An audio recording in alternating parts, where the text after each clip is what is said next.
Buongiorno a tutti, io sono Federica Poletto e oggi vorrei iniziare con una domanda molto semplice. Che cos'è per voi la libertà? Per molti la libertà è fare ciò che si vuole, quando si vuole, senza vincoli né limiti. Io però vorrei portarvi ad una prospettiva un po' diversa, forse un po' controintuitiva.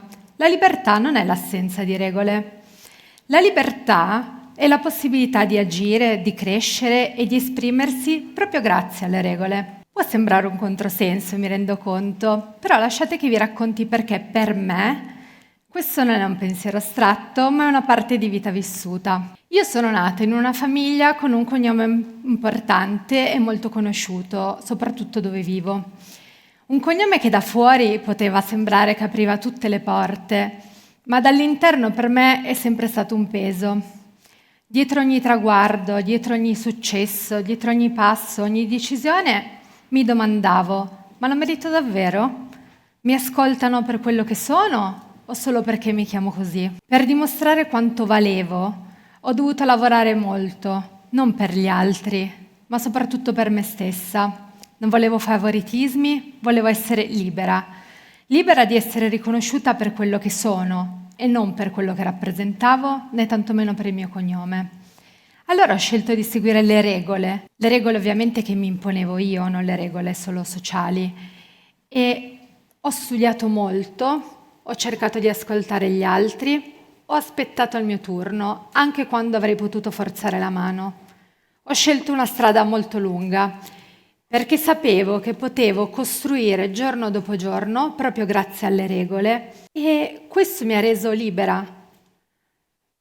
In parte questo lo devo ai miei genitori, perché i miei genitori mi hanno sempre spronato a dare il massimo e ad alzare l'asticella e non accontentarmi mai. Quelle regole, quei limiti che inizialmente pensavo essere solo dei limiti e delle costrizioni, in realtà oggi le riconosco come un grande atto d'amore e di fiducia e anche di crescita personale e quindi li ringrazio. Le regole quindi non limitano, a mio avviso, ma incanalano. Ad esempio, prendiamo il discorso che ha fatto prima il flautista. Io non so nulla di flauto, ma di pianoforte. Allora, il pianoforte ha 88 tasti, esistono armonie, tempi, regole, però da quelle regole, da quelle armonie nascono delle armonie memorabili e fantastiche. Oppure, ad esempio, prendiamo il calcio o una partita di tennis, senza regole, senza il fuorigioco, senza il doppio fallo. In teoria sarebbe una libertà assoluta, ma in realtà sarebbe un caos assoluto. Senza regole il gioco diventa ingiusto, disordinato e ingestibile. Sono le regole che permettono il gioco, che lo rendono comprensibile, lo rendono leale e lo rendono anche entusiasmante e divertente. Viviamo in una società con milioni di persone diverse, uniche, a volte in conflitto, come ad esempio la questione irrisolta israelo-palestinese che leggiamo oggi sui giornali. E solo grazie alle regole, ai diritti, ai doveri che capiamo cosa non possiamo fare.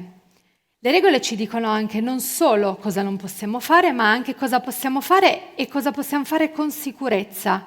Ad esempio, possiamo guidare sapendo che ci si ferma ad uno stop e non si è investiti. Possiamo anche dire quello che si pensa, perché c'è una legge che tutela ciò che penso e come posso dirlo.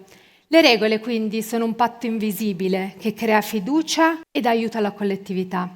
E senza fiducia, mi chiedo, la libertà è possibile? Ho molto riflettuto su questo e credo anche che la cosa più importante per noi è che le regole che ci diamo da soli siano quelle più importanti. Un atleta, ad esempio, si punta la sveglia presto al mattino, si alza, ha una disciplina ferrea, allenamenti, una dieta, delle rinunce. Un artista crea una sua routine, un metodo con molta dedizione.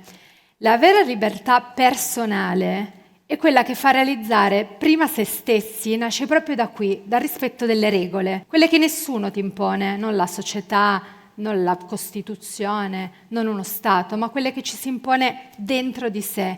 E ci imponiamo regole per migliorarci e per restare integri. Si può essere liberi, però si può anche essere vuoti. Allora mi chiedo, che cos'è la libertà?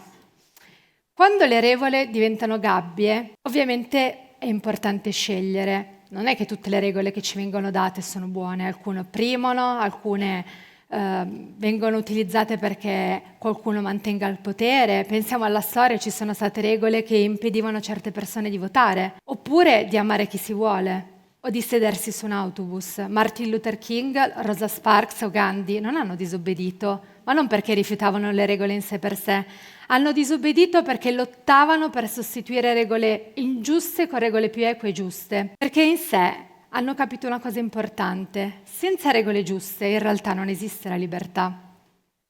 La libertà quindi per me è una scelta consapevole, non è fare quello che si vuole quando si vuole, questo forse lo pensavo da ragazzina, ma libertà è fare quello che riesco a fare senza danneggiare gli altri, ma soprattutto senza danneggiare me stessa. E questa libertà nasce solo quando c'è un terreno comune, un insieme di regole giuste e chiare, condivise più o meno da tutti. Io oggi mi sento libera, non perché sono incastrata o ho rispettato regole, ma mi sento libera perché ho scelto delle regole mie interiori e cerco di rispettarle, a volte sbagliando, a volte non riuscendoci, molto spesso cadendo. Le regole, quindi, in definitiva, per me non sono catene, sono dei ponti che mi permettono di arrivare da dove siamo a dove voglio arrivare.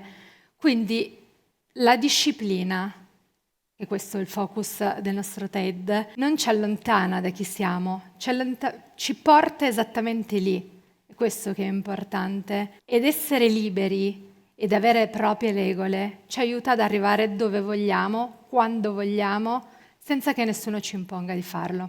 Grazie a tutti.